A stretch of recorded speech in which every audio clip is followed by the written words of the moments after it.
Setelah menyerang dan menaklukkan Khaybar, Nabi Muhammad dan para sahabat merasa lelah dan lapar. Seorang wanita Yahudi bernama Zainab binti Al-Harits menemui sang Nabi. Ya Rasulullah, bolehkah aku memasak daging domba bagimu dan para sahabat? Wah, sudah tentu boleh. Bagian mana yang paling kau suka? Oh, aku suka bagian paha depan. Zainab segera memasak makanan.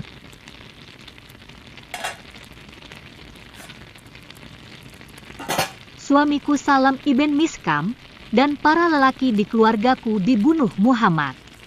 Ini kesempatan dari Tuhan untuk membalas keluargaku. Zainab menaburi racun kuat pada daging domba itu. Nih untuk suamiku, kau bunuh dia.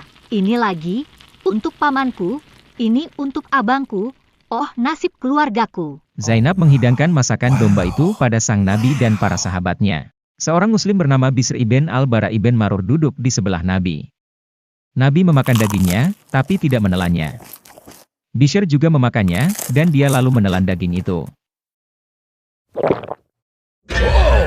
Tahan tangan kalian, kaki domba ini memberitahuku bahwa ia beracun. Wajah Bishr menghijau. Dia lalu jatuh ke lantai dan mati.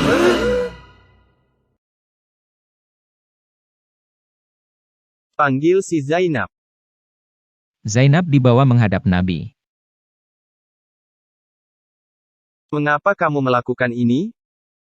Kau bunuh ayahku, pamanku, suamiku. Kamu rampas harta milik kami. Aku berkata padaku, jika dia memang nabi, maka tentu dia akan tahu. Domba ini yang memberitahunya. Jika dia raja, tentu dia akan mati.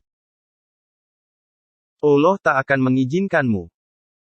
Di kemudian hari, keluarga Bishr menuntut pembalasan dan lalu membunuh Zainab.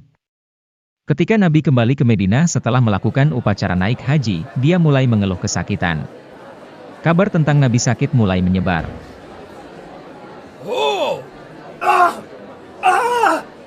Aisyah, aku merasa sangat kesakitan, bagaikan urat nadiku diiris. Hal ini terjadi sekitar setahun setelah perampokan Khaybar, atau 2 tahun sebelum Nabi wafat. Rupanya, racun itu secara perlahan merusak tubuhnya dan mengakibatkan rasa sakit yang hebat. Ketika Nabi mulai merasa sakit akibat racun itu, dia menyampaikan hal ini pada orang-orang sekitarnya.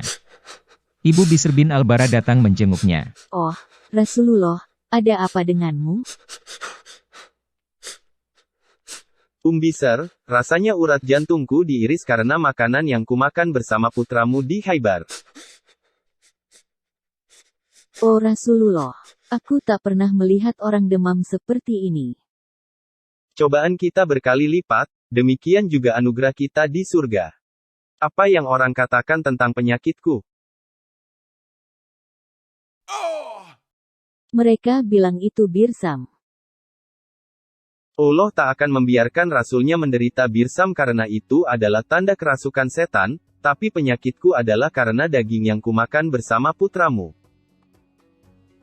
Racun itu memotong urat jantungku.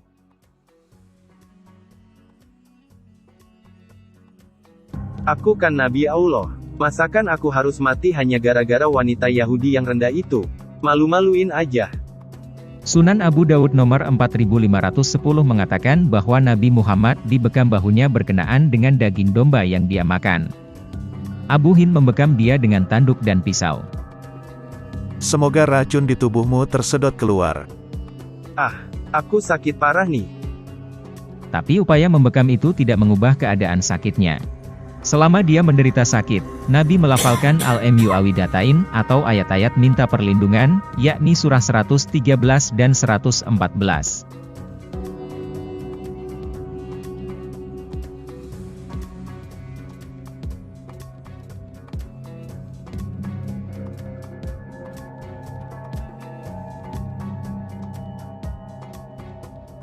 Dan dia lalu meniup seluruh tubuhnya sembari mengusap wajahnya. Ini jelas merupakan usaha ingin sembuh.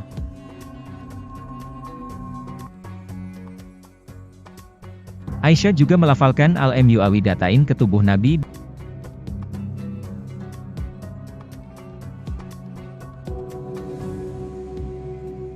dan mengusapkan tangan Nabi ke tubuhnya dengan harapan mendapat berkah kesembuhan. Apakah berhasil sembuh? Ternyata tidak. Bahkan dikatakan Jibril juga berdoa bagi sang Nabi. Ketika Rasul Allah jatuh sakit, maka Jibril berdoa baginya dengan berkata, "Dalam nama Allah, aku berdoa mengusir semua yang menyakitimu dan menghindarkan semua yang membencimu dan dari semua kutukan mata jahat dan agar Tuhan menyembuhkanmu."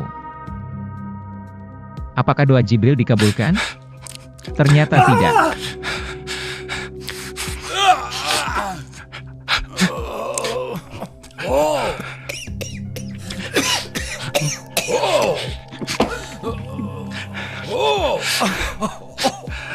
Sirah Nabawiyah, halaman 679, oleh Ibn Hisham. Lalu penyakit Nabi semakin memburuk dan dia kesakitan luar biasa. Dia berkata, "Siramkan 7 kantung air dari berbagai sumur ke tubuhku agar aku bisa keluar menemui orang-orangku dan memberi petunjuk." Kami mendudukan dia di sebuah baskom milik Hafsah binti Umar. Dan kami siramkan air ke tubuhnya sampai dia menjerit, "Cukup, cukup, cukup, cukup." Beberapa istri Nabi berkumpul bersama paman Nabi yakni Ibnu Abbas. Mereka bersepakat untuk memaksa Nabi menelan obat. Aku akan paksa dia. Biarkan kami lakukan itu. Kami saja yang melakukannya. Pegang dia, jangan dilepas. Pegang dia erat-erat. Hidungnya dipencet terus. Pokoknya dia harus telan obatnya. Tapi sang Nabi tidak kunjung membaik. Dia malah pingsan. Ketika siuman, dia merasa tak senang atas perlakuan mereka. "Siapa yang memperlakukan aku seperti itu?" Aku yang melakukannya. Ini adalah obat yang dibawa para wanita dari Abisinia. Allah tidak akan memberi aku penyakit seperti itu. Jangan berhenti memaksa mereka semua minum obat ini, kecuali pada pamanku.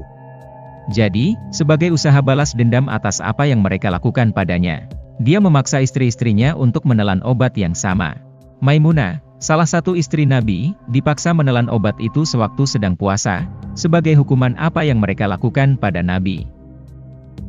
Dia mencoba berbagai cara untuk bisa sembuh, tapi semuanya gagal. Dia lalu menyadari bahwa dia akan segera mati. "Mengapa aku tak kunjung sembuh, padahal sudah berdoa berulang kali?" Sang Nabi mengatakan tentang penyakitnya yang mengakibatkan kematiannya. "Wahai Aisyah, aku masih merasakan sakit yang diakibatkan makanan yang kumakan di Khaybar, dan sekarang aku merasa urat jantungku bagaikan dipotong racun itu." Untuk menutupi kebohongannya sebagai Nabi, dia mengaku bahwa Allah memberinya 2 pilihan, disembuhkan Allah atau hidup bersama Allah di surga. Allah telah memberikan hambanya pilihan antara hidup di dunia ini dan hidup bersama Allah, dan dia memilih pilihan kedua. Aku belum pernah melihat siapapun yang lebih menderita dibandingkan Rasul Allah. Setelah mengalami begitu banyak penderitaan, akhirnya Nabi Muhammad tewas di pangkuan Aisyah.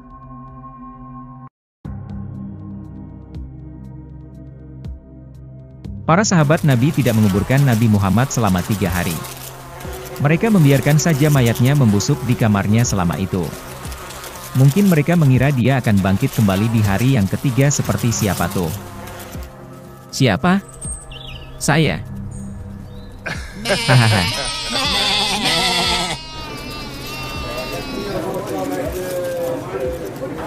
Wahai teman-teman, dengerin. Rasul Allah benar-benar sudah mati. Dia itu hanyalah manusia biasa dan akan membusuk seperti manusia mati lainnya. Marilah kita kuburkan sahabat kita ini. Akhirnya para sahabat menguburkan mayat Nabi Muhammad. Mari telah berbagai kejadian yang berakhir dengan kematian Nabi Muhammad untuk melihat apakah dia itu Nabi asli atau palsu. Contohnya, Zainab binti Al-Harith yakin bahwa Allah tentunya memperingatkan Nabi asli tentang racun itu, dan tidak pada Nabi palsu. Muslim pun, termasuk Muhammad, yakin akan hal itu. Itulah sebabnya mengapa Nabi Muhammad berkata, Allah tak akan pernah memberimu kemampuan untuk membunuhku. fakta bahwa Muhammad tewas karena racun itu membuktikan bahwa Allah tak mampu melindungi Rasulnya nan tercinta dan bahwa Muhammad adalah Nabi palsu. Zainab seorang diri saja mampu mengenyahkannya. Bukti lain adalah bahwa Muhammad berusaha keras untuk sembuh, tapi semua usaha dan doanya tidak mempan. Ini bukan pertama kali doanya gagal. Dia berdoa demi nyawa putranya, Ibrahim, tapi tidak dikabulkan. Salah seorang istrinya, yakni Al-Shanbah bin Amr Al-Ghifariyah, melihat betapa sia-sianya doa sang nabi. Karena itu, dia bertanya, Jika engkau adalah nabi asli, tentu putramu tidak akan mati. Apa? Kurang ajar kamu. Talak. Talak. Talak. Muhammad lalu menceraikannya. Dia masih beruntung karena tidak dipenggal setelah berani mempertanyakan kesahihan status kenabian Muhammad. Bukan hanya doa Muhammad tidak manjur, tapi begitu juga doa Jibril dan Aisyah. Allah membiarkan saja Rasul kesayangannya menderita sampai mati. Muhammad mengaku dirinya sebagai yang diberkahi, pengampunan bagi umat manusia, dan ciptaan terbaik, tapi keadaannya saat sekarat tidak membuktikan hal itu. Di manakah Allah saat Muhammad sangat membutuhkannya? Sang Nabi mengaku bahwa urat jantungnya terasa dipotong di Bukhari Sahih nomor 4428. Disampaikan oleh Aisyah. Sang Nabi mengatakan tentang penyakitnya yang mengakibatkan kematiannya, "Wahai Aisyah, aku masih merasakan sakit yang diakibatkan makanan yang kumakan di Khaibar, dan sekarang aku merasa urat jantungku bagaikan dipotong racun itu."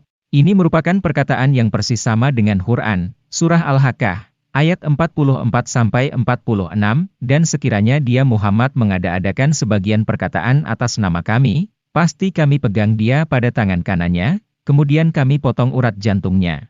Apakah yang Allah katakan dia akan perbuat jika Muhammad mengarang-arang wahyu ilahi? Allah akan memotong urat jantungnya. Dan apakah yang Muhammad katakan tentang racun itu pada dirinya? Racun itu memotong urat jantungnya. Jadi, apa kesimpulannya? Muhammad mati persis seperti yang Allah katakan bagaimana dia mati jika dia memalsukan wahyu ilahi. Yo, Al-Shanbah, aku dengar Nabi menceraikanmu.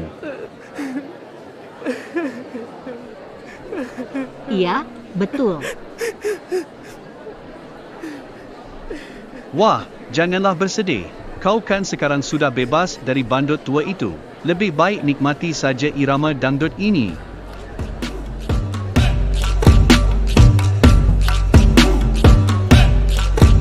Jika Muhammad itu Nabi asli, kenapa dia tidak tahu tentang racun itu sebelum memakannya? Jika memang sudah takdir Allah agar Muhammad makan racun itu, sama seperti Bishr, maka mengapa Muhammad berusaha sembuh? Gimana bisa Jibril tak tahu kehendak Allah? Mengapa Jibril repot berdoa jika Allah sudah menentukan kematian?